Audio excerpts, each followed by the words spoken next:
अब 43 श्लोक को देखेंगे। आज का चर्चा का आखिरी श्लोक है।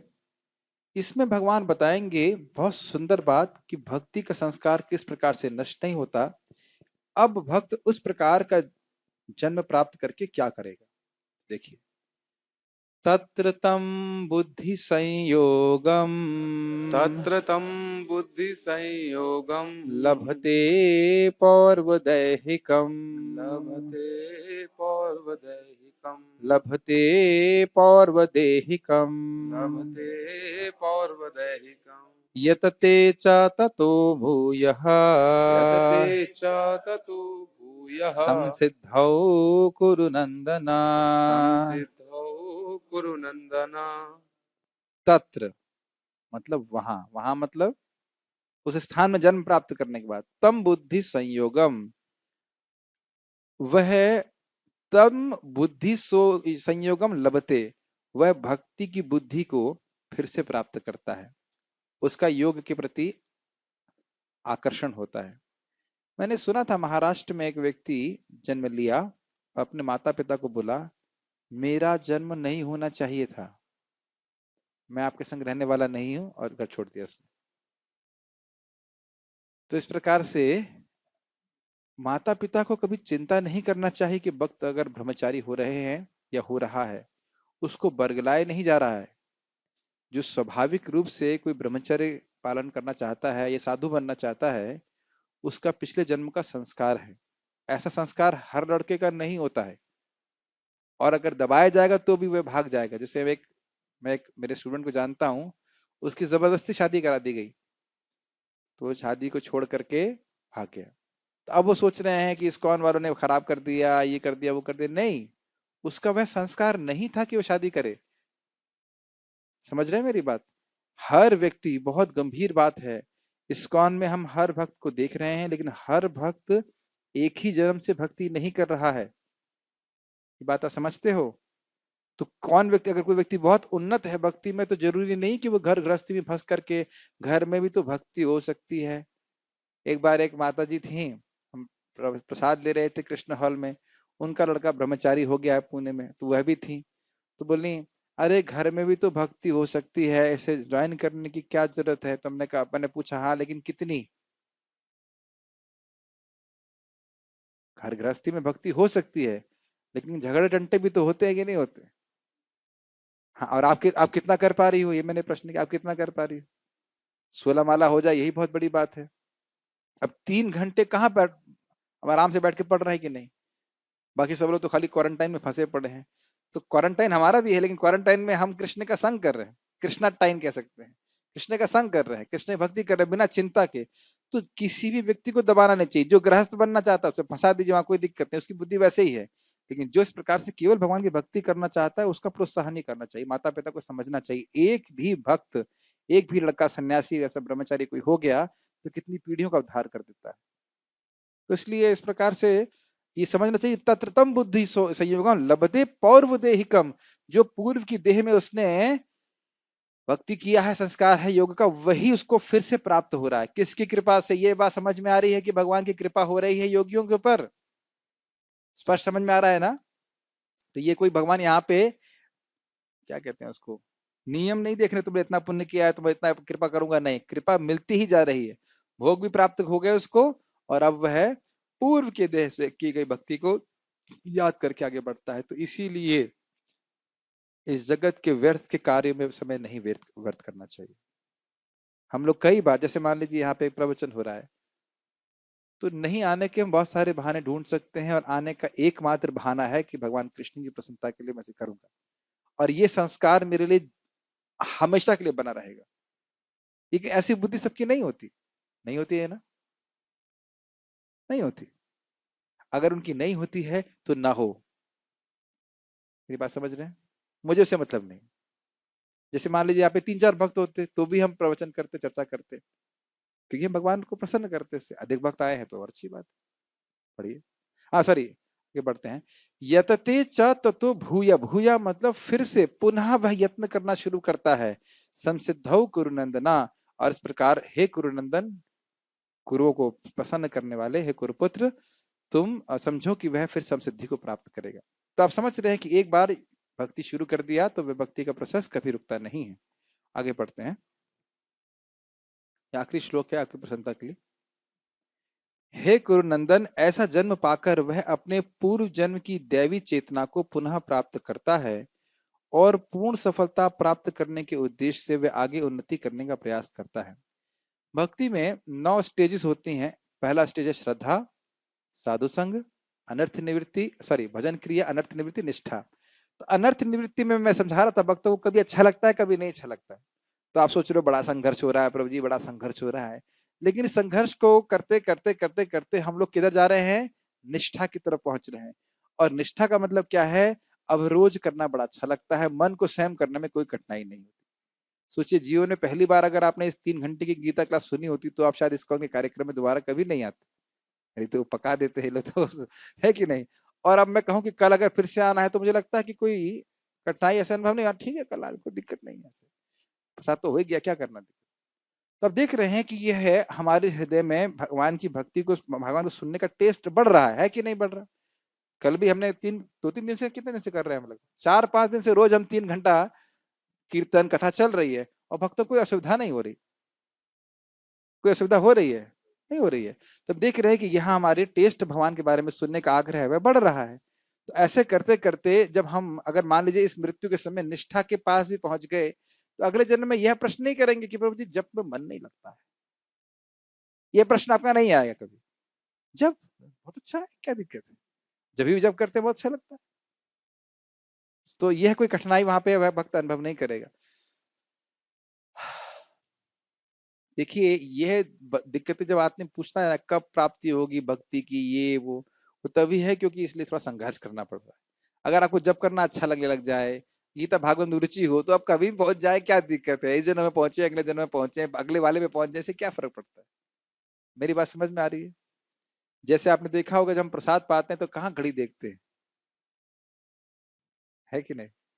इस प्रकार से गीता भूषण टीका। भगवान अब पिछले जन्म के अभ्यास के कारण इस जन्म की साधना का वर्णन करेंगे और इसके द्वारा वह इस योगी को प्राप्त होने वाले आध्यात्मिक सुख का वर्णन करेंगे जो उसे भविष्य में प्राप्त होगा। स्पष्ट है, समझाना नहीं है। एक बात आप ध्यान देखिए, एक ही घर में 2 बच्चे पैदा होते हैं, एक बिल्कुल असुर बन जाता है, एक अच्छा लड़का बनता है। क्या कारण है? पौर्व देहिकम, समझ में आया? जिस प्रकार से पहले के पाप किए गए कर्म, पाप कर्म जो होते हैं वे आगे इसी जन्म में फिर प्रवृत्त कराते हैं, उसी प्रकार से पहले की गई भक्ति अब फिर प्रवृत्त कराएगी। महाराज बादशाह बोलते हैं कि भाई आज रात में कोई जो हिंदी बोल रहा है वो सुबह उठ के फारसी थोड़ा बोलेगा, उर्दू बोलने लग जाएगा। प्रभु जी, आप मराठी बोलते हैं ना? हाँ, तो सुबह, अब सुबह उठ करके रशियन तो नहीं बोलने चालू कर देंगे? सुबह उठ करके, कल सुबह उठ के रशियन बोलेंगे? सुबह उठ करके आप रशियन बोलना चालू कर देंगे? नहीं, कोई भी नहीं करेगा इस प्रकार से। हम लोग जो बोल रहे हैं, जो संस्कार है वही लेके आगे सुबह उठ के चलेंगे। इसी प्रकार से मृत्यु का भय बिल्कुल नहीं होना चाहिए। भगवान स्वयं कपिल देव कहते हैं मृत्यु से भयभीत नहीं होना चाहिए। तो जब भी आएगी, जो हमने भक्ति करी उसको हम आगे कंटिन्यू करेंगे। तो आप कहेंगे प्रभु जी मुझे भागवतम क्लास कैसे प्राप्त होगी, मुझे कैसे मालूम चलेगा कि इस्कॉन की डिवोटी कहाँ है? आपको मालूम न चले, भगवान को तो पता है ना। मुझे अपने जीवन से अनुभव होता है, मैंने जीवन में कभी किसी की पूजा नहीं करी। और भगवान श्री कृष्ण के बारे में मुझे साउथ इंडिया में, मैंगलोर, शायद आप मैंगलोर के पास से हैं, KRC, हाँ KRC जानते होंगे आप, वहां जाकर मुझे प्राप्त हुआ। उस भी मुझे आज भी याद है, कल भक्तों को बता रहा था कि उस प्रवचन में जाने वाला नहीं था मैं। उसमें लिखा था पर्सनालिटी डेवलपमेंट, हमने कहा ये बहुत लोग आते हैं ऐसे बताने के लिए, नहीं जाएंगे। लेकिन मैंने सुना कि कंपलसरी है, चलो अब जाते हैं। और वहां भक्तों का दर्शन प्राप्त हो गया। अब फिर मैं अपनी चेतना को स्मरण करूं, मुझे कुछ पता नहीं था कि इस्कॉन डिवोटी जैसे कुछ होते हैं, ये तिलक कभी जिंदगी में देखा नहीं, हरे कृष्ण वाले होते हैं, कोई जानकारी नहीं। तो आप समझ, ये दिख रहा है कि भगवान लेके आए हैं। कोई मुझे भक्त बता रहे थे, शायद अनुपम कृष्ण प्रभु बता रहे थे कि वह BAMS में आने वाले नहीं थे, कहीं और एडमिशन ले रहे थे, लेकिन अकस्मात उन्हें कुछ मन बना लिया और BAMS में आ गए और वहां प्रवचन हुआ और भगवान के भक्त बन गए। तो ये समझ लेना चाहिए कि भगवान व्यवस्था करेंगे कि हमको फिर से भगवान के बारे में सुनने का, हरि नाम करने का मौका प्राप्त हो। हमारे शिक्षा गुरु एक बता रहे थे कि उन्हें किसी ने नहीं बताया, ये तो और अद्भुत है, किसी से भी नहीं सुना और वह हरे कृष्ण मंत्र बोलने लग गए। विश्वास करेंगे आप? लीला पुरुषोत्तम प्रभु जो गुरुकुल के प्रिंसिपल हैं, वो हमको बता रहे थे IIT में कि उनको किसी से भी नहीं सुना उनने, ऐसा हो सकता है क्या?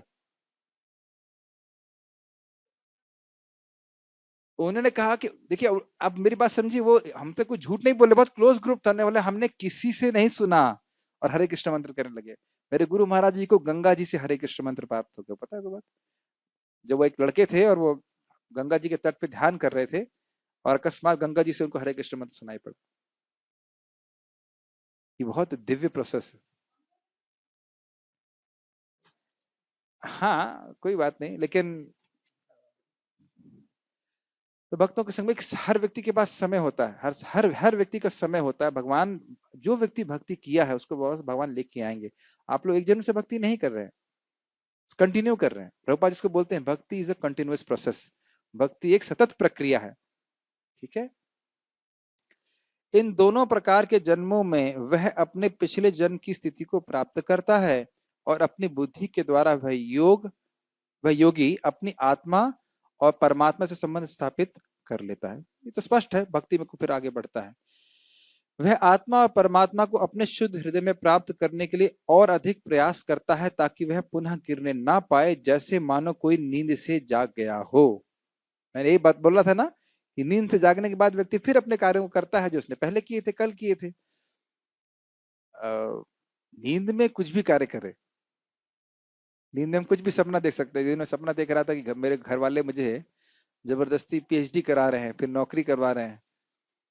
फिर जब उठा देखा, रहे मैं तो आश्रम में हूँ। मैंने कहा ओह, मुझे पसीने आ गए।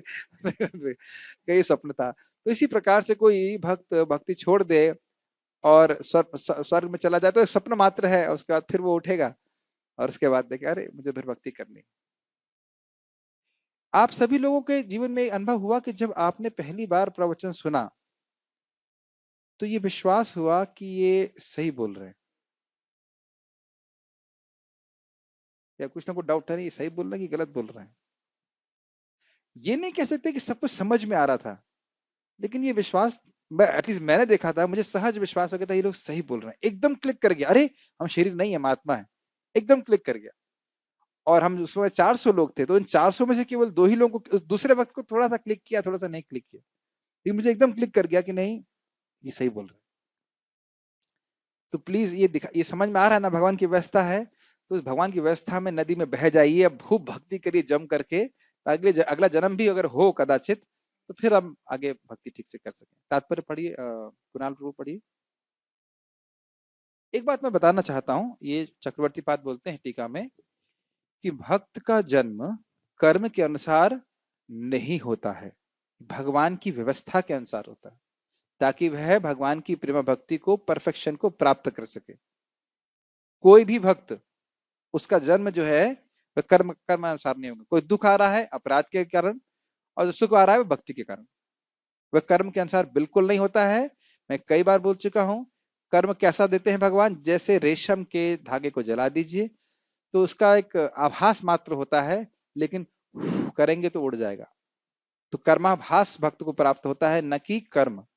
इसीलिए अगर आप अपने हाथ को दिखाएंगे किसी एस्ट्रोलॉजर को, क्या कहेंगे, ज्योतिष को, तो बिल्कुल सही सही नहीं बता सकता है। सही बात है, मेरे एक भैया हैं, और उनको एक अच्छे प्रसिद्ध एस्ट्रोलॉजर ने बोला कि आप 3 दिन में मर जाओगे। वो हरे कृष्णा थोड़ा बढ़ा दिए। 1 महीने के बाद जब मैं लौट के आया, हमने पूछा जिंदा हैं, मरे तो नहीं आप? तो नहीं, मरा नहीं। समझ में आया? वो है, ज्योतिष बोल रहा है कि इनके अनुसार में मर जाना चाहिए उसको, लेकिन भगवान सब कुछ परिवर्तन कर सकते हैं। जो भगवान का नाम जब करता है, सारे कर्म को भगवान ध्वंस कर देते हैं। तो जो चीज हमारी भक्ति के लिए अनुकूल होगी वो देंगे, चाहे अगला जन्म हो या नहीं हो, और जो नहीं है उसको खींच लेते हैं भगवान। कर्म के अनुसार प्राप्त नहीं होता। ठीक है, पढ़िए। राजा भरत, कुराल प्रभु को पढ़ना था। हाँ। राजा भरत, जिन्हें तीसरे जन्म में उत्तम ब्राह्मण कुल में जन्म मिला, पूर्व दिव्य चेतना की पुनः प्राप्ति के लिए उत्तम जन्म के उदाहरण स्वरूप हैं। तो यह जन्म उन्हें क्यों प्राप्त हुआ? ताकि जो भगवान की प्राप्त करने की उत्कंठा है वह बढ़ जाए। जब हिरण के शरीर में थे तो सोच रहे थे ना, अरे मैं देखो कितना भक्ति कर रहा था, अब मैं कहाँ फंस गया हिरण। याद होगा, आपको पता होगा, सूखा पत्ते चबा रहे थे, वैसे कार्य नहीं कर रहे थे कि अन्य हिरणों की तरह हिरणी को ढूंढ रहे हो, ऐसा कुछ नहीं कर रहे थे। वह सूखे पत्ते चबा रहे थे और पुलक आश्रम में वापस चले गए थे, साधुओं का संग कर रहे थे। और अब ये भी जानते हो जब वो शरीर त्याग रहे थे तो भगवान का मंत्र बोलते हुए शरीर त्यागे थे। अब ये रहस्यमय बात है, आप कहोगे अरे भगवान का मंत्र बोल करके जा गए तो भगवान के धाम क्यों नहीं गए? फिर वही बात, भगवान की व्यवस्था से वह जन्म ले रहे हैं। ठीक है। यस। भारत विश्व भर के सम्राट थे भरत विश्व भर के सम्राट थे और तभी से यह लोक देवताओं के बीच भारतवर्ष के नाम से विख्यात है। पहले इस इलाव्रत वर्ष के नाम से ज्ञात था। भरत ने अल्पायु में ही आध्यात्मिक सिद्धि के लिए संन्यास ग्रहण कर लिया था, किंतु वे सफल नहीं हो सके। अगले जन्म में उन्हें उत्तम ब्राह्मण कुल ये में प्रश्न, ये बात आपको बहुत सीधी लगती होगी। एक भक्त एक स्टूडेंट को बोला, प्रभु जी हम मान लीजिए ब्रह्मचारी बन गए और इंद्रिय संयमित नहीं कर पाए तो क्या होगा? पहले बनो तो सही, इतना क्या चिंता करेंगे? और ये नहीं कहते मान लीजिए प्रभु जी हम शादी करें और पत्नी खाना ना बनाएगी तब क्या होगा? और ये काफी संभावना है कि खाना ना बनाए, है कि नहीं?